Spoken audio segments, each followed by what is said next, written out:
Radio Passion Plus.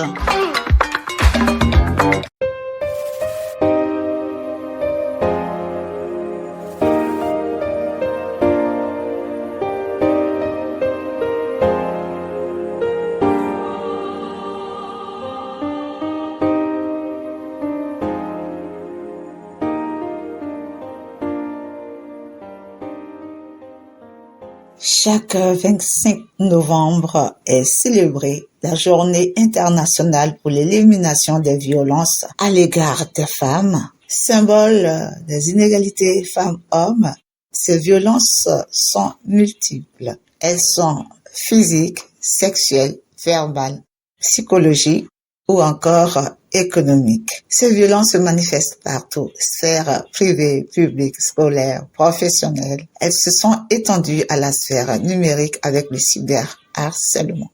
L'ampleur de cet événement a longtemps été occultée, entraînant l'isolement et la honte des victimes. Les premières enquêtes sur le sujet sont publiées dans les années 1990. Une enquête de 1997 révèle les multiples agressions subies par les femmes au sein de leur couple. Chaque année, 50 000 femmes sont victimes de viol, un acte majoritairement commis par un proche et passé sous silence. D'autres études confirment le niveau élevé de violences subies par les femmes au sein du couple, pouvant aller jusqu'à la mort. Face à ces violences, un important arsenal législatif s'est peu à peu constitué. Depuis les années 1990, plusieurs fois pénalisent les violences faites aux femmes et améliorent leur prise en charge. Plusieurs plans de lutte contre les violences commises à l'encontre des femmes ont été adoptés. Ils visent à protéger les victimes et leurs enfants et prévenir toute forme de violence. Outre une réponse pénale, des dispositifs ont été créés. Numéro unique 39, plateforme de signalement en ligne, etc. En 2017, le mouvement MeToo encourage les femmes à dénoncer les viols et agressions sexuelles qu'elles ont subies. En 2019, le gouvernement a organisé un Grenelle des violences conjugales pour renforcer la protection des victimes. À l'origine de ce Grenelle, un constat. En France, une femme meurt tous les 2 jours sous les coups de son conjoint ou de son ex-conjoint. Le nombre de victimes tuées au sein du couple, très majoritairement des femmes, reste élevé chaque année.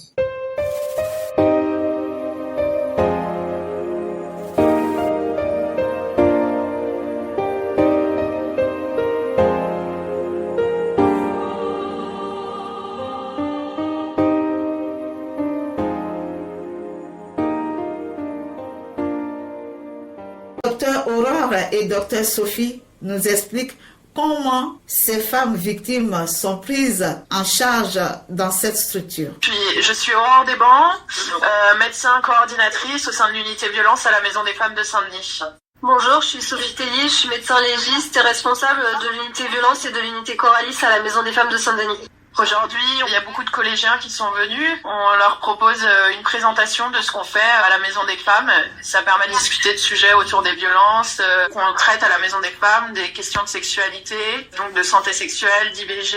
Et on parle aussi de notre unité consacrée aux femmes victimes de viol et de mutilation sexuelle féminine. Les femmes ont le courage de venir vers vous, de se confier à vous. Alors oui, on a pas mal de femmes qui viennent avec plein de profils différents, qui peuvent être victimes de violences conjugales, intrafamiliales, même de violences parfois sur le parcours migratoire, ou qui les ont quitté leur pays pour venir. On accueille à peu près 60 à 70 femmes par jour à la Maison des Femmes. C'est à peu près 17 000 actes par an. Concrètement, que pensez-vous du cycle de la violence conjugale? Le cycle de la violence conjugale, on y est beaucoup confronté, particulièrement dans les violences conjugales quand même. Donc ça a un gros impact sur nos prises en charge parce qu'en fait c'est en fonction de la phase du cycle dans laquelle les femmes sont, ça va impacter leur accès aux soins. Par exemple, dans la phase de la lune de miel, c'est des femmes qui vont être pas du tout réceptives aux soins qu'on peut leur apporter. Par contre, quand il y a un climat de tension ou ou d'actes de violence, là, c'est les femmes vont revenir vers nous et ensuite peut s'en suivre la phase de justification, la lune de miel, où les femmes, on les perd à ces moments-là et en fait, il faut savoir s'adapter à ça.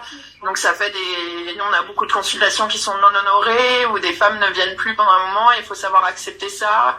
Et se dire que en fait il va y avoir la phase de climat ou de tension qui va revenir et les femmes vont revenir vers le soin.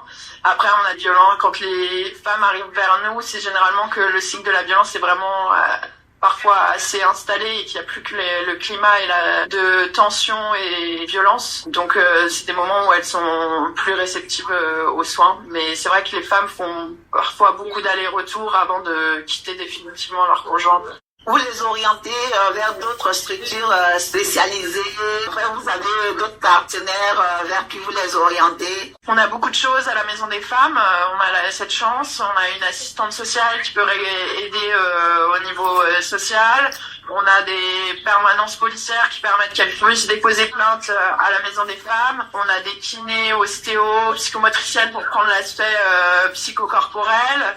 On a des permanences juridiques, administratives et d'emploi, donc qui sont en lien avec les associations. Mais bon, malgré tout ce qu'on peut proposer, on a vraiment parfois besoin de l'aide des autres associations. Donc on travaille en lien avec pas mal d'associations qui sont là aujourd'hui, notamment le CIDFF, les SOS Femmes 93, on a pas mal de relais vers ces structures qui nous accompagnent, notamment sur le plan juridique où on peut manquer un petit peu de données de prise en charge à la Maison des Femmes. Ouais. C'est une problématique tellement complexe qui impacte toute la vie des femmes qu'une seule structure, même si on essaye de tout faire à la Maison des Femmes, malheureusement, ou tant mieux pour elles, elles ont aussi besoin d'autres relais. On essaye de travailler vraiment en coopération avec toutes les autres associations qu'on a sur le 93. La Maison des Femmes, aujourd'hui, elle est sectorisée, effectivement, pour les femmes qui résident sur le 93. Pour ce qui est de l'accueil, je parle au sein de notre unité violence. Pourquoi ? Parce qu'on a beaucoup de demandes et qu'avant, on n'était pas sectorisé et qu'on se retrouve vite dépassé. Et donc, du coup, on a été obligé de consacrer l'accueil à ces personnes résidentes sur le 93. Mais si jamais on a des femmes qui venaient à nous et qui ne résident pas dans le 93, on les oriente vers d'autres structures similaires à la nôtre ou en fonction de leurs besoins. On peut les réorienter vers d'autres associations, des centres de psychotrauma, voilà. Comment est-ce qu'elle peut vous trouver? Quels sont vos contacts? Aujourd'hui, on a un site internet qui est très bien fait où il y a toutes les informations pour prendre contact avec la Maison des Femmes, que ce soit par la personne elle-même ou via des professionnels. Je pense par exemple aux médecins traitants. Ils peuvent remplir des fiches d'orientation vers notre structure. Et puis on a aussi une grosse activité au niveau des réseaux sociaux qui nous permet d'avoir une visibilité importante et de se faire connaître auprès des victimes qui jusqu'ici savent plutôt bien se saisir de ce système-là pour venir jusqu'à nous. Avez-vous un dernier mot à l'encontre de ces femmes qui souffrent même en silence? Déjà leur dire que il faut pas hésiter à sortir du silence et que c'est une démarche vraiment courageuse d'arriver à venir jusqu'à nous et que si elles viennent jusqu'à nous, on saura les prendre en charge et les accompagner au mieux. Merci beaucoup pour votre temps et rendez-vous sur Radio Passion Plus, la voix numéro 1 des femmes, Radio 2P.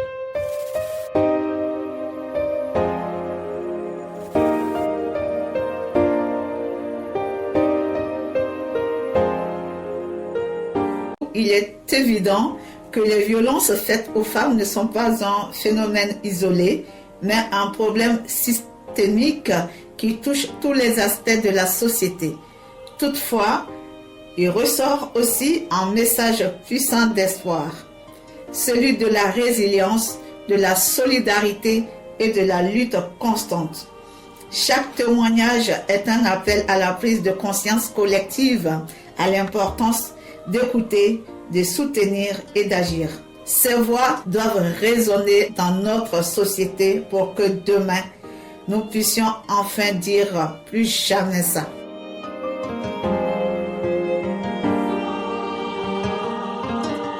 Nous disons également merci à M.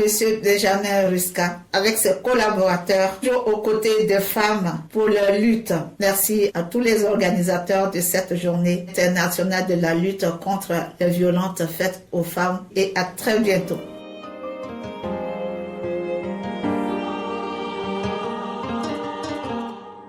Merci de nous avoir suivis et n'hésitez pas à télécharger gratuitement notre application via Google Play et App Store. Vous avez également le site de Radio 2P, https://radio2p-ongcdc.fr. Merci et à bientôt.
Elles vivent dans l'ombre prisonnière des nuits, des mots comme des lames, des regards qui détruisent. Leurs corps sont marqués mais c'est l'âme qui saigne. Chaque jour un combat, chaque souffle une peine. Le silence est un mur, un poids sur leur voix. Leurs cris étouffés ne résonnent qu'en bas, mais sous la douleur une force décide.